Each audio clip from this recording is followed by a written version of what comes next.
welcome back to Afternoon Express. Now, after all of that scrumptious cooking, it's about time to end on a decadent high. Our Clover Bliss Cannoli is much like a brandy snap with a creamy, indulgent filling, the perfect way to end a meal. Now, that sounds good to me, even though I don't even have a sweet tooth. And did you notice how we've changed from one flavor of bliss to another? So we started off with the plain, and now we're going into the creamy choc chip flavor. So that's the one thing I love about the Clover Bliss, the range and the versatility of it, because you could basically use the entire range in a completely different way. And on that note, South Africa, if you want to get the list of ingredients and, of course, the recipe for this delicious cannoli, please head over to our Afternoon Express website. Also, South Africa, use a hashtag Afternoon Express. Don't think I've forgotten. I want to find out what your weirdest snack combos are. I mean, as much as you're working there, I want to find out from you, Aphelele, what's your weirdest snack combo? Weirdest snack combo, cream cheese and knickknacks. Yeah. Wow. Movie night, cream cheese and knickknacks. But wait, why? I don't know, it's just filling to me. The whole texture, you get the crunchiness, you get the smoothness from the cream cheese. Yeah. Well, I can understand the cheese on cheese, but okay. It's the cheap part, and then sometimes actually add it on bread also. It's just a classic one, I know. Yeah. And then you make it a sandwich and then you eat. I kind of get that. Okay, I'm loving that. So in terms of our cannoli, what are we up to? What are we doing? So on our side, Lerato and I are going to be making the shells for the cannoli. So basically all we're going to be doing is going to be making the dough, showing you how to make the dough, how to roll the dough, and then basically how to fry the dough. And once we've done all of that, you guys are making the decadent, blissful filling that's going to go into our cannoli, and then we're just going to pipe it in there and delicious. So do you basically know what that means, Aphelele? We are the starting lineup on this team, and they're the B team. Lerato, how are you feeling around?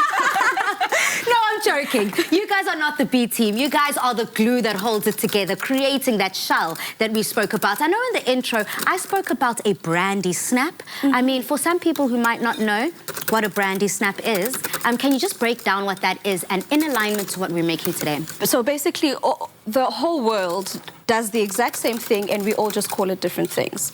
So basically, brandy snap is a mixture of flour and sugar and all these ingredients put together, and it's used, basically, you bake it off just slightly, and then you're able to shape it into whatever shape you want. You could even pipe it, you could top it with something. It's basically, I don't know, Aphelele, I might be wrong here. There might be something I'm missing specifically. But that's all it is. We all have the same exact ingredients, and we just call it how we feel. Yeah, I think that's, I mean, like every country, I mean, every nation, and basically we all cook the same thing, as you just said, but we just call it by different names.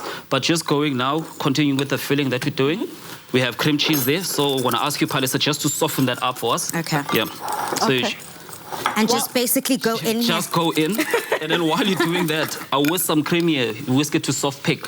You know, you don't want to take it further because sometimes it basically just splits apart. Okay, so you whisked up your bowl there into a soft peak. This is what you meant, soft peak. Oh, wow. Okay, brilliant. So whilst the cream is at that soft peak, all of this kitchen jargon. Ladies, on your side? Yes, so we're making the dough like we mentioned earlier on. So what I'm doing now is I'm separating the yolk from our egg white, because what we want here for this recipe is just the egg yolk. We don't want the egg white. Normally, you know, when we're making meringues and stuff like that, we'd want the actual white. But here we want the decadence. We want the richness of it. And it's also going to add a bit of a nice yellow color to our shells as well. So I'm just going to do this. Lerato in her bowl there has got flour, we've got some sugar, and we've got some butter. Nice and cold, cut into small cubes. All we want now is we're going to break this up into nice little crumb texture, and then add the rest of our ingredients. And this side, yes, we're using the Clover Bliss choc chip that side. We're using plain just to add that additional tanginess to our cannolis this side. Doubling up on the dairy. I'm loving it all. Remember, South Africa, we've got afternoonexpress.co.za as your home girl, as your best friend who's always got your back in the kitchen. As you know, that support, that wingman, in case you feel like, I can't get this or I can't really remember every single step. You can cook along side by side with us just by heading over to our page and finding out how to whip all of this up. Now on social media, heading back, ladies, as to what your weirdest snack combo is. I mean, Lerato, just very shortly, you might not have to make us believe, because I do not believe in many weird snack combos. But for you, what's yours? I know people. So, also, for the first time when I heard about this, weird combo snack. I was like, ew, what? So, it's ice cream with fries. That, guys, that is amazing. Amazing. Larato, Larato, Larato. Oh my goodness, girlfriend, that is my favorite, hands down. I've done it on TV. I've done it on the show. I used to always make my darling host, Jeannie, also. I used to make her also eat it. And she was like, Palisa, what is this? But trust me, everyone falls in love with it. Yes. As soon as you try it, there's no turning back. Yeah, mine is actually very similar to Lerato's because I'm also a very sweet and salty type of person. So yes, I do agree with that. It's hands down one of my favorite. But also when I'm in the movies and there's popcorn and chocolate, I can't eat the popcorn and finish it. There has to be popcorn and popcorn, chocolate, and the drink in my mouth. I mean, I'm so proud. Mixture, otherwise, it doesn't work. I am so proud. You know, right now, South Africa, I thought I was the only weird one. And I'm pretty sure in our comments, don't worry, we've been keeping an eye throughout the show. A lot of people have been adding sweet and salty mixtures together. Look, it might be weird, but it goes down. It is so delicious. I love that too. You just add your little chocolate bits plus your popcorn. Yes. Oh, delicious. I love it. I even do that at home, mind you. So okay. Yeah. So what I'm doing now, remember I said you need to soften up that cream cheese. So now we're just adding in the cream that we whisked up. But also the trick to this, you want to fold it.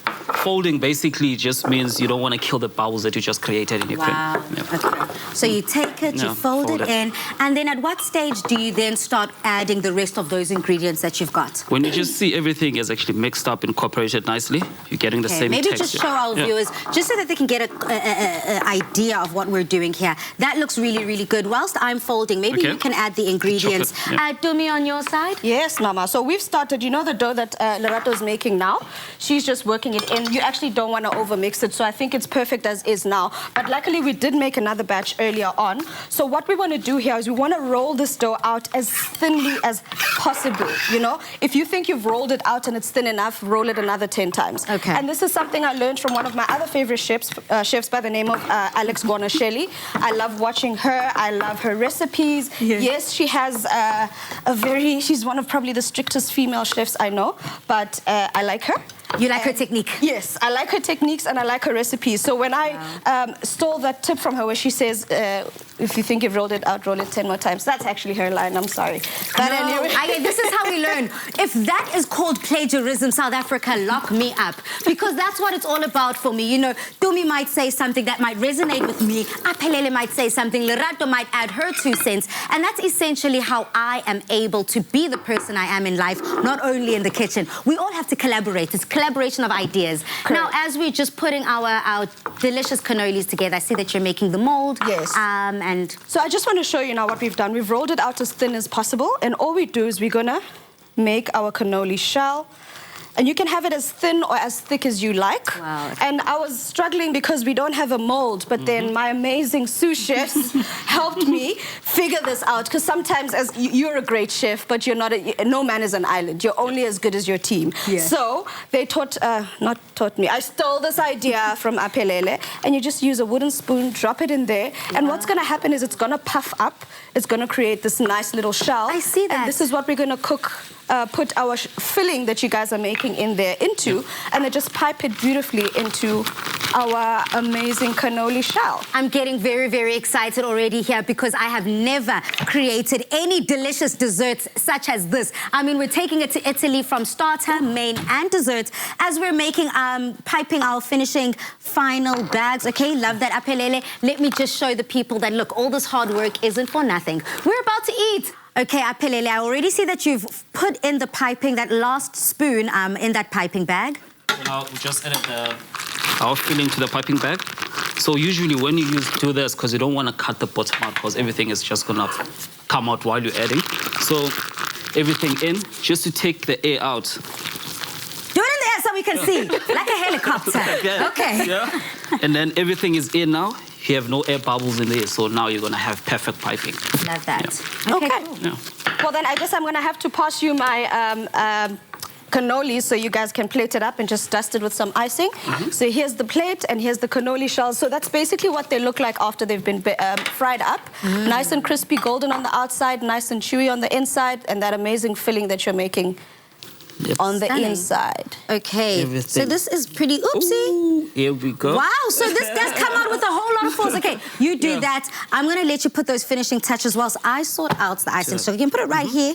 It's all good. This looks delicious. I mean, ladies on your side, tell me, what are you looking forward to enjoying the most? Starter, main, dessert? Girl, you know me, I'm a lover of food, so I'm looking forward to everything. The starter, the main, the dessert, and probably the drink afterwards. I won't say what, but yes. And for yourself, Lerato? The main. Yeah. Lasagna, guys. Lasagna, ne? I love lasagna so much. And delicious. And for yourself, Epelele, whilst we head to ad break? It's the arancini balls, because I really want to get that biltong flavors in now. Yeah. I like that. For me, it's all the above. Now, all that hard work is done. So coming up, we'll be putting our tastes to the test as we take a trip to Italy.